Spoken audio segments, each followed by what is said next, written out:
Ahora, dentro de esas lesiones, de repente, había ciertas partes de las células que eran más vulnerables a sufrir distintos cambios, ¿no? Patológicos. ¿Cuáles eran esas? ¿Se acuerdan?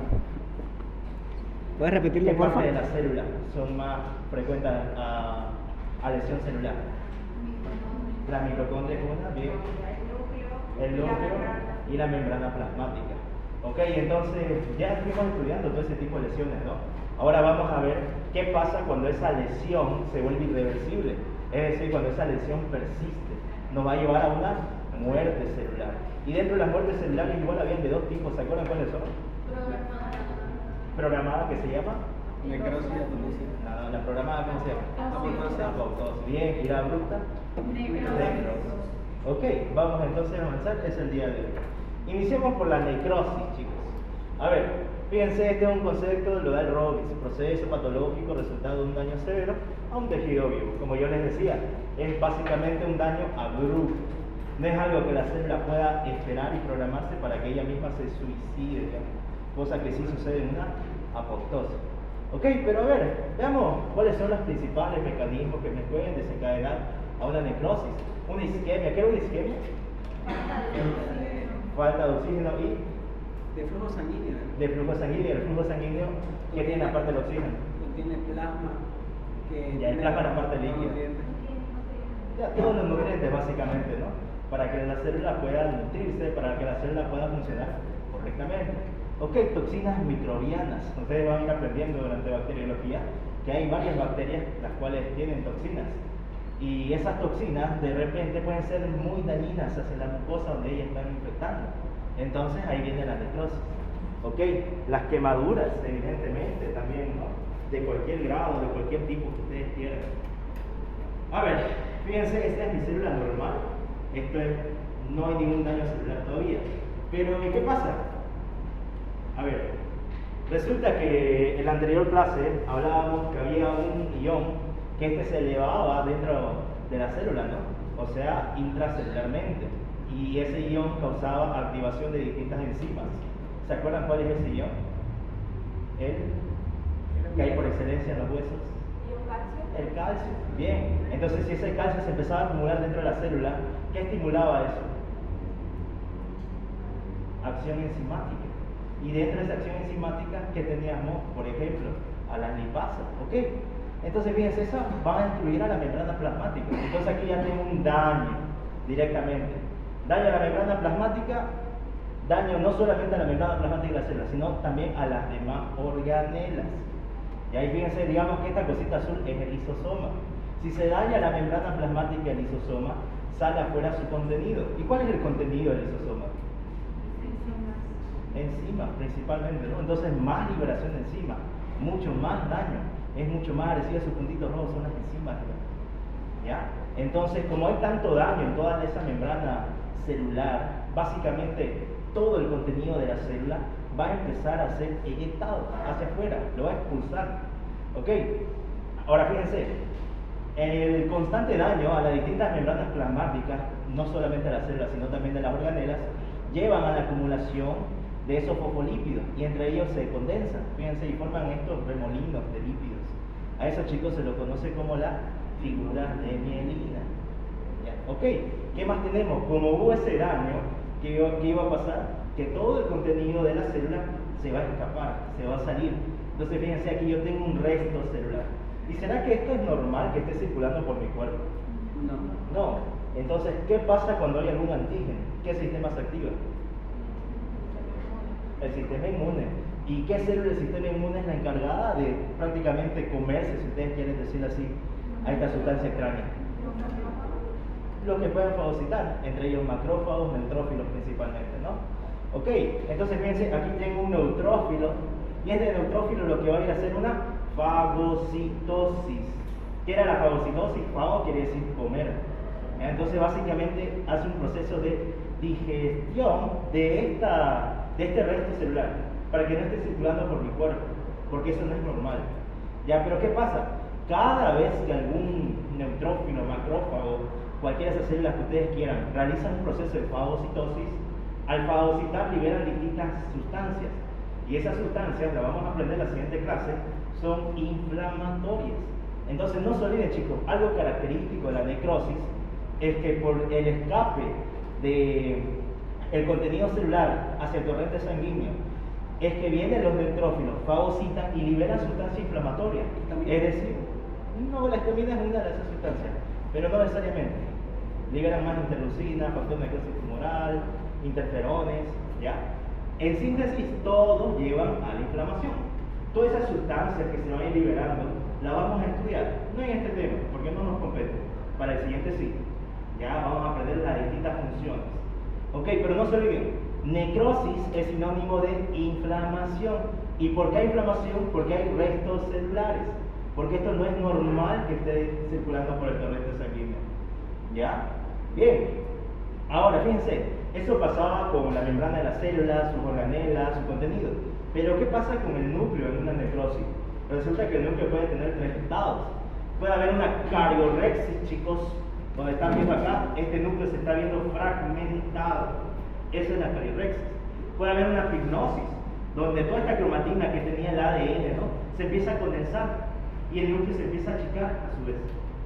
¿Ok? Y por último puede ser también una cariólisis, donde básicamente mi ADN, fíjense, empieza a ser interrumpido.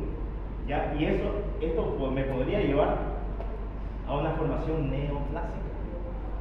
¿Ya? Entonces, la necrosis dentro del núcleo tiene estos tres estados que puede sufrir. Tengo una pregunta, ¿cuál es la diferencia entre la degradación del ADN y la condensación de la cromatina? No entendí esa parte entre la fructosa y necrosis. ¿Entre esto acá? ¿O a qué te Porque la refieres? cariorexia es la degradación del ADN. Claro, es que ahí actúan enzimas. Ya. Enzimas específicas para degradar los ácidos nucleicos, ADNasa, por ejemplo. Ya en cambio en la pignosis no es que se esté degradando el ADN, sino que este se está condensando, se está uniendo. Normalmente eso no debería pasar, normalmente debería estar disuelto así de esta manera, ya para esperar cualquier proceso, ya sea de síntesis de alguna proteína, de algún lípido, de repente división celular, lo que necesita la célula. Entonces, básicamente, acá hay destrucción del ADN por acción enzimática y acá no hay acción enzimática y tampoco hay destrucción, simplemente se está condensando. Y al condensarse pierde sus funciones, como las que te acabo de mencionar, síntesis o división. Gracias. Listo. Ok, entonces con eso podemos entrar a los distintos tipos de necrosis. Y vamos a ver el primer tipo de necrosis, que sería la necrosis coagulativa. ¿En qué consiste esta necrosis coagulativa? Fíjense, su característica principal es que se va a mantener la arquitectura del tejido muerto y hay una desnaturalización de las proteínas. Esto es clave, chicos. Ya este concepto de desnaturalización de las proteínas quiere decir que esas proteínas pierden sus funciones, ya no van a funcionar. ¿Y cuáles serían las proteínas encargadas de degradar ese tejido muerto? ¿Cómo se llama? Enzimas. Las enzimas son un tipo de proteína, por si acaso. ¿Ya? ¿Cuál era el sufijo para una enzima? Asa, ¿no? Todo lo que termine en asa siempre va a ser una enzima. Entonces, fíjense, al no haber actividad enzimática, es que ese tejido que se está necrosando no se ve alterado tampoco. Ya ven, aquí fíjense, este dibujo es bien característico. Esto es un corte del riñón y ven toda esta parte que está amarilla. Esta es mi zona de necrosis. Mas no hay una gran alteración en su patrón morfológico debido a que se desnaturalizaron estas enzimas. O sea, no pueden cumplir su función de empezar a degradar todo el resto del parénquima renal. ¿Ya? Entonces eso es algo característico. ¿Por qué sucede mayormente? Por isquemia. Ya sabemos que es una isquemia, pero esto es importante. La necrosis coagulativa puede ocurrir en todos los órganos del cuerpo humano, excepto en el sistema nervioso central, específicamente en el encéfalo. ¿Ya? Entonces no se olviden de otra cosita. Esta zona de necrosis coagulativa, chicos, ya en cualquier órgano se la conoce como zona de infarto. ¿Han escuchado infarto agudo de miocardio? Ya, básicamente el infarto agudo de miocardio es como esto, digamos. Solo que hay una arteria de ese corazón que se taponó y que se necrosó y se forma de esta manera. ¿Ya? Bien, ahí está. Bueno, esta es una placa histológica, no me interesa mucho eso. Esto de acá, la necrosis liquefactiva, chicos. A diferencia de la anterior necrosis, que era la coagulativa, ¿esta por qué se caracteriza? Porque acá sí hay actividad enzimática.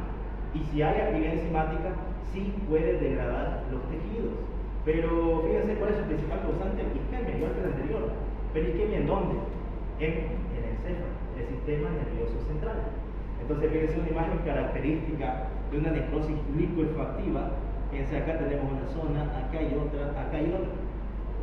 Ahora, no hay un porqué exactamente de por qué ocurre este tipo de necrosis en el sistema nervioso central y no así en los otros órganos, ¿no? De hecho, la explicación más acertada que han dado es que las neuronas, todas las neuronas de nuestro cuerpo humano, están cargadas de mitocondrias, mitocondrias y lisosomas. ¿Y qué había dentro de los lisosomas? Enzimas, ¿no? Ok, entonces si hay una necrosis de esas neuronas, también se van a dañar las membranas plasmáticas de los lisosomas. Y al dañarse las membranas plasmáticas de los lisosomas, salen sus enzimas. Entonces hay más actividad enzimática. Entonces, en conclusión, las neuronas se dice que llevan a una necrosis liquefactiva porque tienen una alta cantidad de lisosomas dentro de su citoplasma. Ya es por eso. No está del todo comprobado. Es una de las teorías más acertadas que hay. Ahora, ¿han reconocido esto? O sea, ¿saben qué es esto? ¿No lo han visto? ¿Nunca han visto cuando tienen un granito y ustedes se lo aprietan y salen amarillos? ¿Cómo le llaman a eso? Pus, ¿no? ¿Y saben qué es el pus? ¿Hay más fuerte la idea? Sí, no, de hecho está bien. Fíjense, ¿por qué se forma el pus, chicos? Se forma porque acá en este tejido, digamos que es la piel, dentro está sucediendo una batalla entre los leucocitos y una batalla entre el antígeno, digamos una bacteria. Entonces el pus no es más que restos de leucocitos y restos bacterianos, digamos, si es el causante de una bacteria. Y se forma ese líquido característico. ¿Ya? Esto es muy común en las infecciones bacterianas, también aparecen algunas infecciones fúngicas, es decir, por algunos hongos. Y bueno, entonces no se olviden eso: necrosis liquefactiva principalmente el sistema nervioso central, coagulativa principalmente en todos los demás órganos. Su principal causante es la isquemia, eso tienen en común. Bueno, aquí una imagen histológica. Ahora, la necrosis gaseosa, ok, dice está asociada a una inflamación granulomatosa, pero esto es algo nuevo también. Resulta que la inflamación granulomatosa es un tipo de inflamación crónica, que la vamos a estudiar para el siguiente tema. Pero ¿en qué consiste? Ya eso es lo que ustedes se tienen que llevar hoy, al menos la base. Fíjense, ¿en qué enfermedad es característica este tipo de necrosis gaseosa? En la tuberculosis. ¿Y saben cuál es el agente etiológico de la tuberculosis? Una bacteria. Claro, una bacteria, pero su nombre.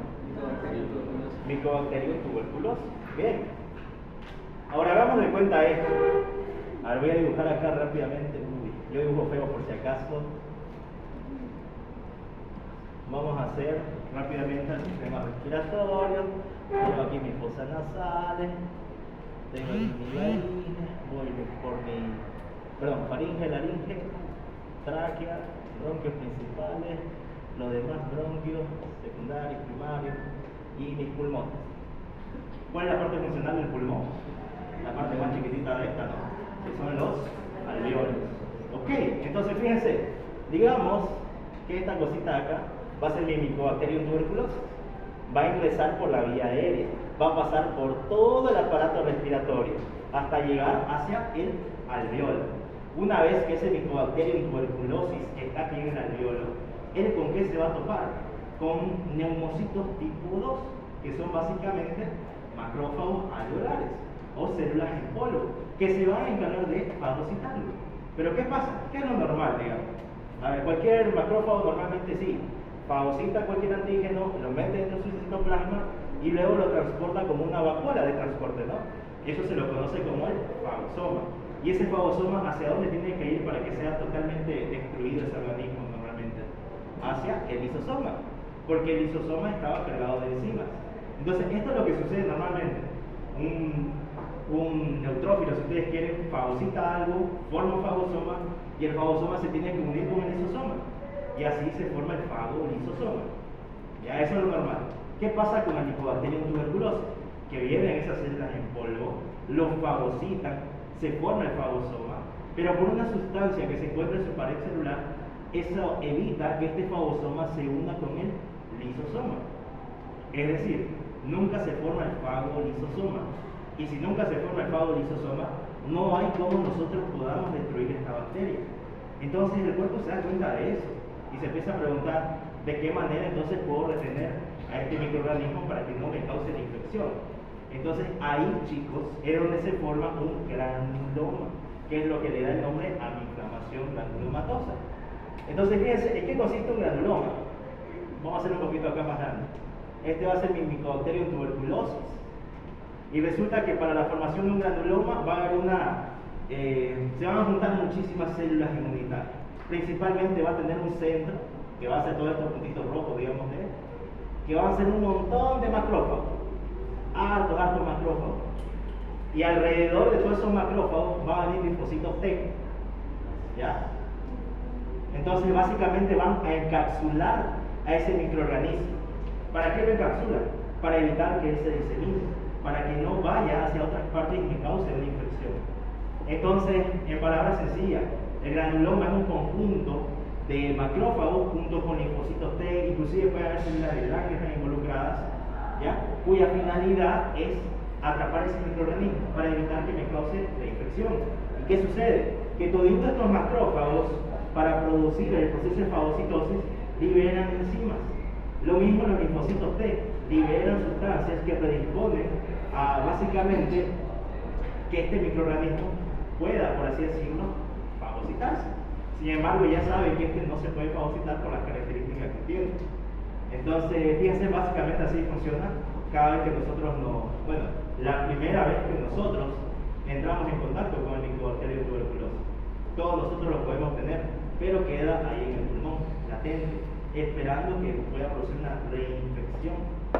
Ya está ahí en su granuloma, está detenido. Bien, ¿se entendió entonces eso? Claro, hasta que haya predisposición, por ejemplo, que disminuya el sistema inmunitario. ¿Y en qué patología por excelencia disminuye el sistema inmunitario? El VIH. ¿Por qué? ¿Por qué disminuye el sistema inmunitario en el VIH?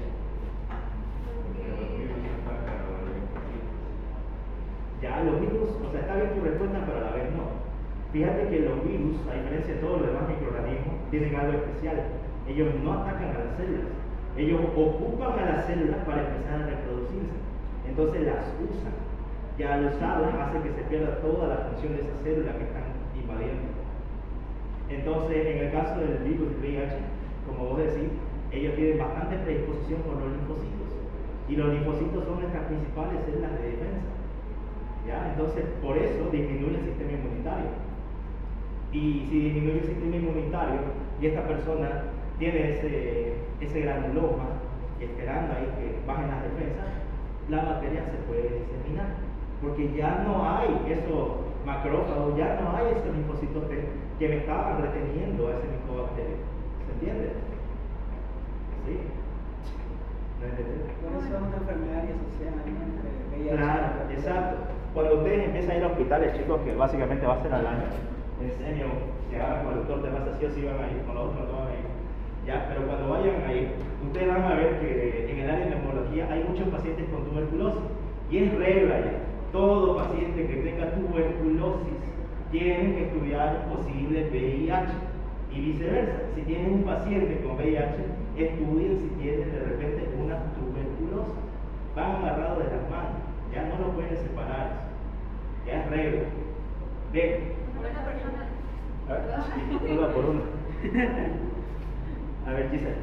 Por eso siempre, entonces, cuando hay pacientes con VIH, lo primero que hacen es hacer el tratamiento para una posible tuberculosis, igual el tema de subir la defensa.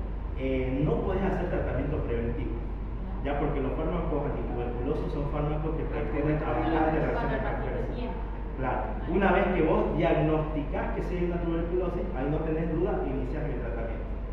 ¿Ya? Y el tratamiento es todos los días, el paciente solamente descansa los domingos y es durante 6 meses. Son 4 fármacos al día durante 2 meses y durante 4 meses 2 fármacos al día. Lidia, ¿tenías el número? Pobre hígado, pero antirretroviral. Sí, de hecho es bastante común que esos pacientes tengan reacciones adversas a esos fármacos. se lo conoce como RAFA. Ya el término RAFA quiere decir reacciones adversas a los fármacos antituberculosos. Y es bastante común que suceda. Bien, entonces se entendió que es en sí, ¿qué vendría siendo una necrosis gaseosa? O sea, por la formación de una inflamación granulomatosa que me llevó a un granuloma, y el granuloma ya vieron que es básicamente un conjunto de macrófagos, linfocitos T, células de Langerhans, cuya principal función es retener a ese antígeno, a ese microorganismo en este caso. El mejor ejemplo que hay, como les digo, es el Mycobacterium tuberculosis, que me causa la tuberculosis propiamente. Y ahora se llama gaseoso porque las áreas de inflamación, las áreas de necrosis, esta, otra, ya se asemejan, dice bastante, a un queso, por los huequitos que hay. Ya por eso dice que se llama necrosis gaseosa.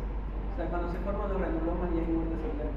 Claro, la granuloma como tal, o sea, no solamente lo formaron para retenerlo, lo forman y esas propias células del sistema inmune liberan distintas enzimas y sustancias que favorecen la destrucción de los tejidos para hacer una necrosis. Fíjate, este es un área, por ejemplo, esto es lo bonito de la histología. Este es un granuloma, acá hay otro granuloma, acá hay otro. Entonces, todos estos granulomas, básicamente, en todo este interior tienen macrófagos, aquí por la periferia suelen tener linfocitos T, células de Langerhans. Y toditas lo que están haciendo es evitar que el contenido que está dentro de ellos se vaya hacia otra parte del parénquima, en este caso pulmonar, para evitar que ese Mycobacterium cause la infección propiamente. O sea, que no me dé la tuberculosis. ¿Ya? ¿Se entiende entonces? ¿Sí? Ok. Otro tipo de necrosis, la necrosis grasa. Esta básicamente se ve bastante en una pancreatitis aguda. ¿Ya? ¿Pancreatitis qué sería? Inflamación del páncreas. Bien. Ya aprendieron en bioquímica qué enzimas pediría para ver si hay una inflamación del páncreas. Transaminasas. No, las transaminasas son para el hígado. Las amilasas y las lipasas, chicos. ¿Por qué amilasas y lipasas? ¿El páncreas qué función tenía? ¿Exógena o endocrina? Las dos, bien. A ver, endócrinamente, ¿cuál es su función? Célula y sustancia que secretan en función de esa sustancia. A ver, vamos por partes. Quiere decir las alfa, beta y delta. Las células alfa, ¿qué secretan? Glucagón. ¿Y qué hace el glucagón? ¿Cuándo se secreta en realidad el glucagón? Cuando la glucosa está alta. Cuando la glucosa está no te acuerdo. Cuando está bajo. ¿Alta o baja? Cuando tenemos hiperglucemia, que es mucha azúcar en sangre, o cuando hay hipoglucemia. Hipoglucemia, ¿por qué, Lidia? Está bien tu respuesta, pero ¿por qué? Para que el glucógeno está almacenado en el hígado, mente glucosa y fuera de la Es sangre. como la forma de reserva. Sí, a ver, muy bien, voy a combinar esos dos conceptos de ustedes.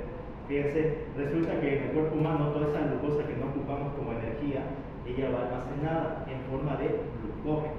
El glucógeno que le sirve de energía para todo mi cuerpo se queda en los hepatocitos, es decir, en el hígado. Y todo el demás glucógeno queda en los músculos. Pero ese glucógeno es únicamente para el propio músculo y ya. Ahora, ese glucógeno que queda en el hepatocito justamente es liberado, por así decirlo, cuando hay estados de hipoglucemia, es decir, poca azúcar en sangre. Entonces el cuerpo detecta que hay hipoglucemia y no podemos estar con poca azúcar en sangre, necesitamos energía. Entonces las células alfa de mi páncreas liberan el glucagón lo que hace es ir hacia el hepatocito y le dice, oye, mira, tenemos que liberar glucógeno porque necesitamos glucosa.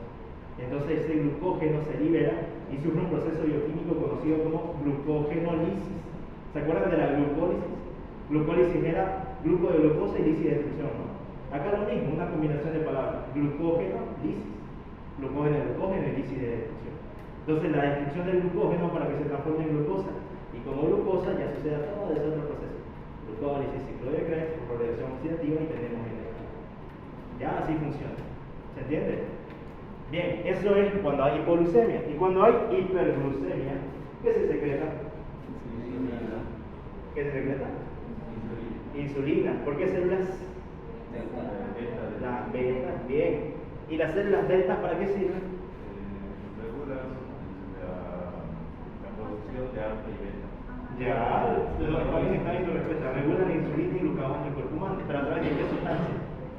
¿Cómo se llama la que secretan páncreas. No. Ahí hay señor. ¿No la sabes? Soy muy guía. No. Soma, ¿qué? Somatostatina. Ahí está. Bien, esa sustancia entonces me regula los niveles tanto de insulina como de glucagón. Pero esa es la parte endócrina. Y acá en necrosis grasa, básicamente el daño no va a estar en la parte endócrina, va a estar en la parte exócrina. Y hace ratito mencionamos, ¿cuál es la función exócrina del páncreas? La producción de enzimas. ¿Qué enzimas? Amilasa y lipasa, exactamente. Ahora, ahí están. Quiero que sepan algo. Yo les decía que cuando hay una pancreatitis, los laboratorios bioquímicos que tienen que pedir son dos enzimas, ¿no? La amilasa y la lipasa. Pero resulta que dentro de esos dos, la amilasa no es tan específica. Es la primera en elevarse, sí, pero no es un indicador directo de pancreatitis. Me podría simplemente hacer sospechar. Pero el que me termina indicando de que si está muy elevado, de que efectivamente hay una pancreatitis, es la lipasa. Entonces me voy a concentrar en las lipasas. Y las lipasas, su mismo nombre lo dice, ¿no? Lipasas son enzimas para los lípidos. Y si de repente, fíjense, hay necrosis de esas células exócrinas del páncreas, ellas que tenían en su interior esas enzimas, ¿ya? Al destruirse, van a liberar todo ese contenido. Entonces va a haber lipasas circulando básicamente por toda mi región abdominal. ¿Ok? ¿Y qué órganos teníamos recubriendo a todos los demás órganos de la región abdominal? Peritoneo. El peritoneo. ¿Y qué característica tenía el peritoneo? Membrana serosa envuelta de grasa. A ver otra vez, más fuerte. Era una membrana serosa. Ya es una membrana celosa, pero que está recubierta de qué? De grasa. De grasa principalmente. Entonces fíjense, todita esa grasa del peritoneo, esas lipasas van a ir y van a causar su proceso de degradación. Entonces van a quedar ácidos grasos libres, chicos. Los ácidos grasos son una micromolécula de un lípido, ¿ya? Y ese ácido graso se va a juntar con un calcio y se van a formar zonas blanquecinas de esta manera de acá, sobre el órgano al cual se van a sentar. Que en el caso de la pancreatitis, ya eso es característico. Esta unión de ácidos grasos con el calcio se lo conoce como la saponificación de las grasas, ¿ya? Entonces normalmente cuando un cirujano ingresa para la pancreatitis, ve esta imagen del páncreas. Entonces ahí no hay duda, ¿no? Sin embargo, la vía quirúrgica no es el mejor método para diagnosticar pancreatitis, sino ya saben, las enzimas laboratoriales. ¿Cuál principalmente? La lipasa. Bien. Eso, temas histológicas, tantos tipos de necrosis. Ya la fibrinoide. Para no hacer larga con la fibrinoide. ¿Por qué se da? Por aumento de fibrina. Y normalmente estas necrosis fibrinoides, no se olviden nunca, están muy relacionadas con patologías vasculares autoinmunitarias. Ya básicamente hay una acumulación de fibrina en ese vaso que no deja que cumpla su función de elasticidad. Ese tema lo vamos a avanzar en patología de los vasos sanguíneos, eso es para su segundo parcial todavía. Pero de momento lo único que tienen que saber, y no se tienen que olvidar de esto, es que la necrosis fibrinoide, ¿en qué tipo de patología se ve? Patologías autoinmunes de los vasos sanguíneos. ¿Ya? ¿Por qué se da? Por acumulación de fibrina. ¿Bien? Ok. Más necrosis todavía, ¿no? Necrosis gangrenosa. Dice clínicamente característica cuando existe isquemia en el tracto gastrointestinal y en la parte distal de la extremidad que sufre necrosis. A ver, ya. Quiero que atiendan esto de acá. ¿De qué trata una necrosis gangrenosa? Resulta que yo esa necrosis gangrenosa la puedo dividir en tres tipos. ¿Ya? Tengo una necrosis gangrenosa seca, tengo una necrosis gangrenosa húmeda y tengo una necrosis gangrenosa gaseosa propiamente.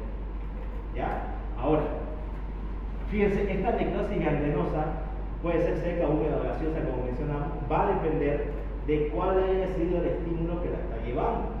En el caso de una seca, es una inflamación crónica, pero que no tiene infección. ¿Ya? En el caso de una húmeda, sí hay una infección, también hay un proceso inflamatorio. Y en el caso de una necrosis gaseosa, esa es causada principalmente por bacterias productoras de gas. Una que ustedes van a estudiar bien en la parte de microbiología es el Clostridium perfringens. ¿Ya? Ese Clostridium perfringens causa básicamente una gangrena gaseosa. Ya, pero a ver, ¿has escuchado que los pacientes diabéticos por lo general tienen ese pie diabético que le dicen? Sí. ¿Y saben por qué se caracteriza ese pie diabético? Ya, mal olor es bueno, pero ¿por qué hay mal olor? Porque hay muerte celular, hay necrosis. Bueno, la necrosis sería su última etapa. Por ejemplo, como está acá ya todo negro, esto ya es irreversible. Es imposible que este tejido pueda sobrevivir. Aquí es cuando se recurre a apuntar básicamente estos dedos, ¿no? Para que ese proceso de necrosis no se empiece a diseminar por el resto del pie. Pero ¿por qué ocurre principalmente en el pie, digamos? ¿Por qué no ocurre en las manos? ¿Por qué no ocurre, qué sé yo, en la cabeza?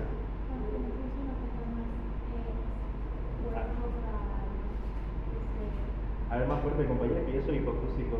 Me tienes que hablar fuerte. No, no, tranquila. Aquí te puedes equivocar. En los parcelitos que hemos, no. Sí, se la voy a pasar. Ajá. Ya, bueno, para no hacerla larga. La zona más distal del corazón y la presión no llega con la misma fuerza que el de las manos, donde la cabeza está más cerca del corazón. Ya, a ver, lo que menciona su compañera es muy importante. Esas son dos de las tres causas que hay. Ya él me mencionó dos. Una, ¿por qué? Porque la zona de los miembros inferiores, más específicamente el pie, es lo más distal que hay del corazón. Esa es una. Segundo, como él dice, la presión, chicos, va a ir disminuyendo. ¿Ya por qué? Porque el retorno venoso prácticamente no tiene que tener presión para que él pueda volver hacia el corazón. Esa es otra. Y ahora, la tercera y más importante. ¿Por qué, por ejemplo, ocurre en el pie y no en mi mano, digamos? Que es otro de mis miembros. ¿Ya? Porque resulta que todo el miembro superior, entre todas sus arterias, tienen bastantes anastomosis y tienen muchas ramas colaterales. Pero eso no sucede en el miembro inferior. En el miembro inferior se bloquea una arteria y ya se compromete gran parte de esa zona del miembro inferior. Entonces, fíjense, acá se podría se podría comprometer una arteria del pie y eso me llevaría a un proceso de isquemia progresiva. ¿Y por qué se compromete ese vaso, digamos? ¿Qué tiene que ver la diabetes al fin y al cabo con todo eso? Porque resulta que la diabetes en sí que es una hiperglucemia, ¿no? En sangre constantemente. Y si de repente esa glucosa, o bueno, este paciente diabético ya tiene hartos años de enfermedad, hartos años soportando esos vasitos, la gran cantidad de glucosa, resulta que esa glucosa se empieza a acumular dentro de la capa muscular del vaso sanguíneo. Y básicamente se llena, bueno, en otras palabras, hace que esa capa del vasito pierda su elasticidad y predispone cada vez más a que ese vaso se ocluya por otro proceso que se lo conoce como la aterosclerosis, que ya lo vimos un poquito en la anterior clase, ¿no? Les di un ejemplo, me acuerdo. Ok, entonces se va ocluyendo con el tiempo ese vaso sanguíneo hasta que llega un punto en que esa isquemia es tan brutal que ya no está llegando ni oxígeno ni ningún nutriente. Entonces ese tejido se va a empezar a morir directamente. Y una bacteria que justamente le encanta vivir sin oxígeno, porque ella es anaerobia. Anaerobia quiere decir que básicamente no necesita de oxígeno para poder vivir, es este Clostridium perfringens.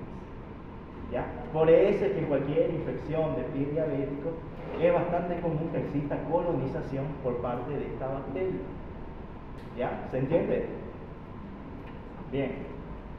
Miren aquí otro miembro de una mano en siguiente caso. Pero bueno, eso ya está apuntado. Ok.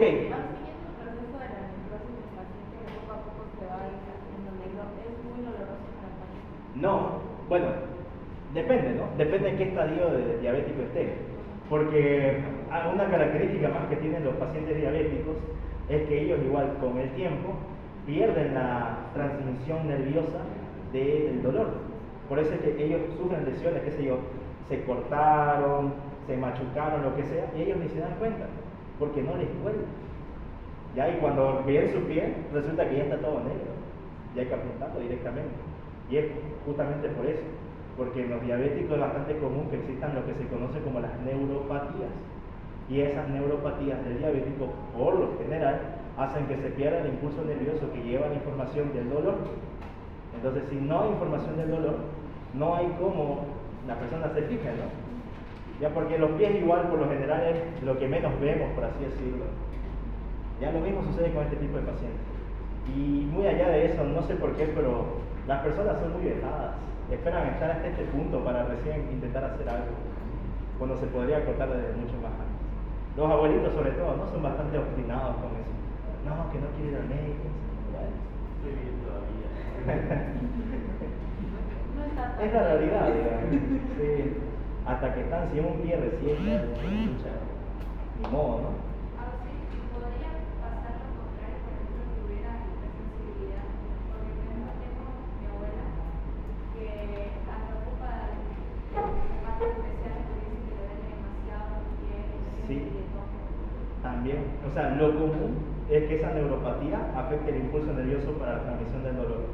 Eso es lo principal. Pero en otros pacientes, sobre todo de los que recién están iniciando su neuropatía, ahí sí sienten bastante dolor, mucho dolor. ¿Ya? Entonces, sí puede pasar lo contrario. Pero como te digo, por lo general, la neuropatía inicia así con dolor y luego, cuando se hace mucho más crónico, ya se pierde totalmente ese impulso del dolor. Por eso es que ya ni le toman importancia. Ya me corté, pero no me está doliendo, no me importa. Entonces, así, es interesante ese tema de diabetes. No me acuerdo si se ve en pato, no me acuerdo. Pero si se ve, pues, si se puede, se los explico. Es bien bonito. A ver, entonces eso sería en cuanto a la necrosis. ¿Se entendió? ¿Alguno de ustedes tiene alguna duda? ¿Algo que no haya quedado claro? ¿Sí? ¿No? Ya ver qué tipo de necrosis había. Así rapidito. Necrosis coagulativa, liquefactiva, gaseosa, la grasa, bien, ¿qué más? Fibrinólica, enterosa. Ok, bien. Ahora, chicos, vamos a estudiar la otra vía de muerte celular, que es la apoptosis. Ahí viene su concepto, más bonito, forma de muerte celular, que se puede considerar como un suicidio, por así decirlo. Pues la célula se muere porque ella activa algunos mecanismos los cuales harán que sea fragmentada y se muera de forma organizada. Eso es importante. ¿Qué pasaba en una necrosis? El daño a la célula era tan brutal que salían los restos de su citoplasma hacia afuera. Aquí en la apoptosis no. En la apoptosis, por así decirlo, la célula está preparada para morirse y ella decide morirse de una forma más bonita, digamos. ¿Ya? Entonces, fíjense cómo funciona eso. A ver, ya estas son algunas causas de apoptosis, pero quiero que se concentren en esta imagen de acá. Nuevamente, esta es mi célula normal. Ok, ahora resulta que cuando esta célula sabe que tiene que entrar en la apoptosis, ¿qué hace ella?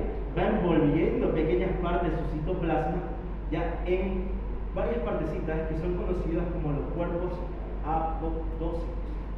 Esos cuerpos apoptósicos ya son bastante quimiotácticos. Esa palabra de quimiotaxis la van a ver bastante en inflamación.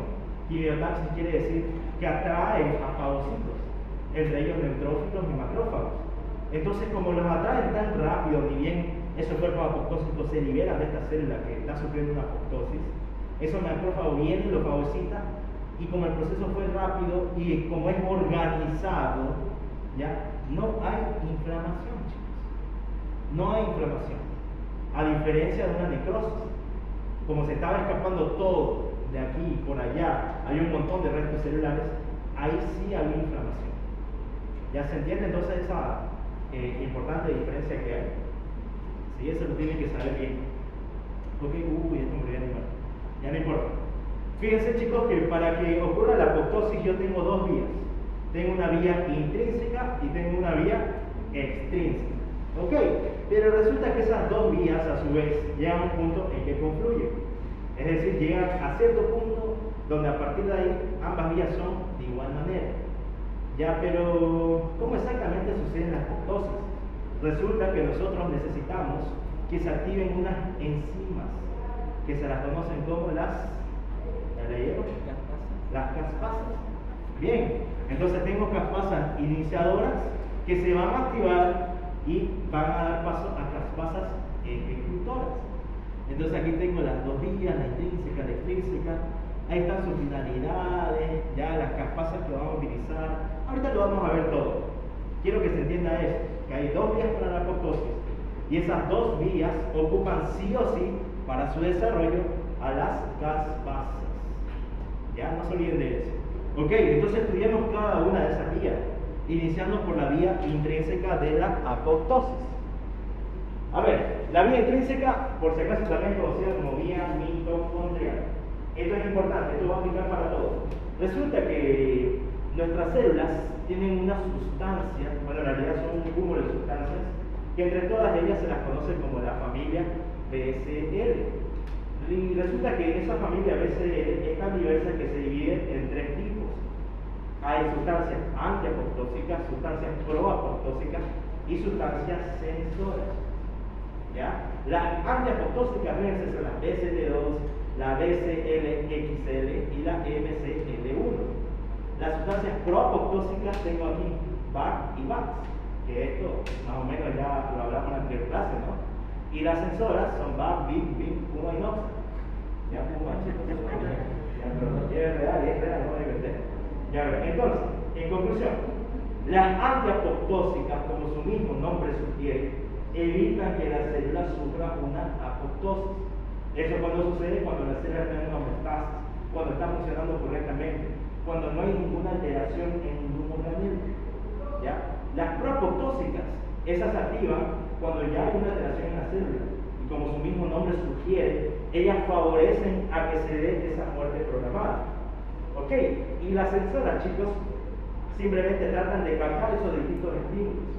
Ellas saben si le están llegando los estímulos necesarios para que esa célula pueda entrar en una homeostasis o no. Entonces, ellas básicamente le pasan ese chispe, ya sea a las proapoptósicas o a las antiapoptósicas, y a raíz de eso se da una apoptosis o no se da. ¿Ya? No se olviden esta molécula, al doctor le gusta preguntar por si acaso. Las sensoras no tanto, pero las proapoptósicas y las antiapoptósicas sí. Ah, y hay una cosita más. Las sensoras en conjunto toditas se las conoce como solo proteínas BH3, si no estoy mal, o BCL3. Ahorita lo vamos a ver.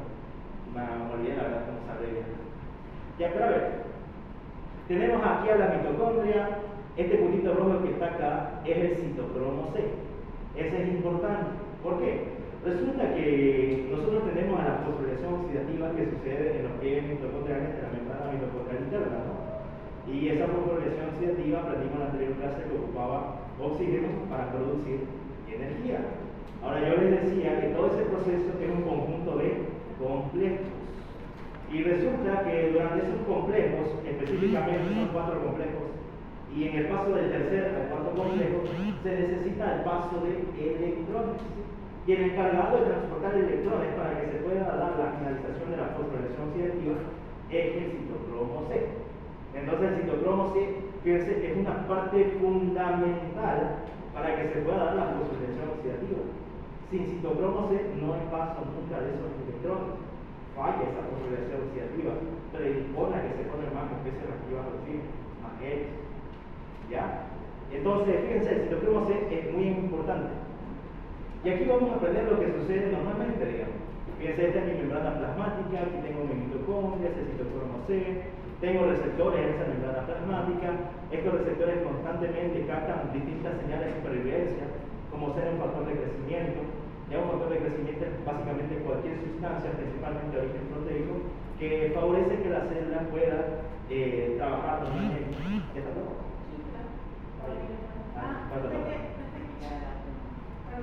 Ya, entonces, fíjense, estos factores de crecimiento o cualquier señal de supervivencia son captados por la célula y básicamente eso hace que estas proteínas antiapoptósicas como la BCL2 sean producidas. Y al producirse esas proteínas, que fíjense están aquí de azul, ellas básicamente evitan que ese citocromo C pueda escapar fuera de la mitocondria. Ya que si el citocromo C escapa, chicos, ahí sí es grave para mi célula. Inicia la muerte celular. No se puede salir ese citocromo C. Y los encargados de hacer que este citocromo C permanezca dentro de la mitocondria es la BCL2. Ya, eso es importante. Bien, entonces esto es lo normal. Pero ahora veamos qué pasa cuando inicia verdaderamente una vía intrínseca de la apoptosis. Nuevamente, tengo aquí mi mitocondria. mitocondria, mi citocromo CD rojo, mis proteínas BCL2. Tengo mi membrana plasmática, ahí está mi receptor. Pero ¿cuál va a ser la diferencia con la anterior célula? Que aquí va a haber ausencia de esas señales de supervivencia. No hay factores de crecimiento. Entonces, al no haber esos factores de crecimiento, ¿qué pasa? Que se activan las proteínas solo BH3, ese es el nombre de las sensoras. Ya, no digas eso. Proteínas solo BH3. Cuando se activan esas proteínas, chicos, ellas son antagonistas de la BCL2. ¿Qué quiere decir que sean antagonistas?